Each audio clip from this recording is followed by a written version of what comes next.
Welcome to Everyday VBA, your online solution for becoming an Excel VBA expert. Hi, this is Chris Terrell. Today we're going to be looking at adding the personal workbook. In our last video, we added the developer tab, which we can allow to recording macros. So we're going to go ahead and click here. I'm going to show you a couple things real quick. You've got your VBA projects right here. You'll notice that that's all the workbooks that are open. And so I'm going to go ahead and minimize this.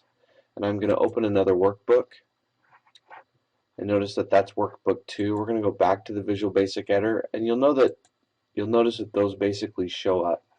So the first thing we're going to do is we're actually going to record our first macro. So we're just going to type in 1, and then we're going to go equals this plus 1, which is going to give us 2.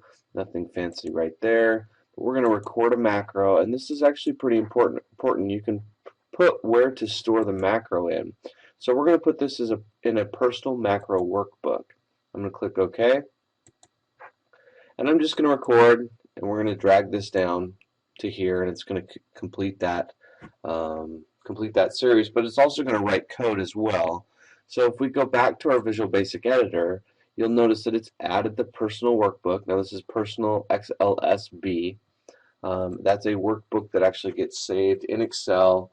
And it kind of runs in the background. There's a lot of cool stuff that you can do, and again in other videos we look into that. But this is actually the macro that we're recording right now. So we selection autofill, so from range A3 to A19, fill type default. So let's go back, and we're going to do a couple things just so that you get a quick view what the macro recorder will do. So we're going to minimize this again.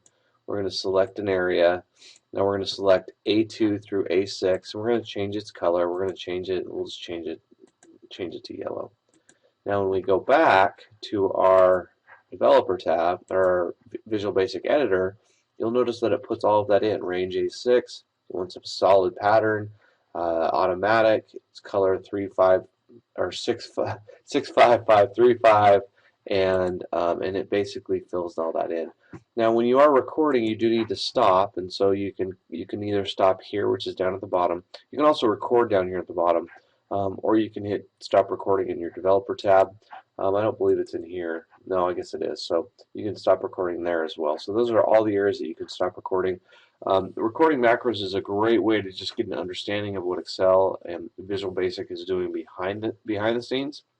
It's a great way to learn. It's a great way to just increase your knowledge and just figure out what's going on, and you can track it. So hope you enjoyed. Have a great day.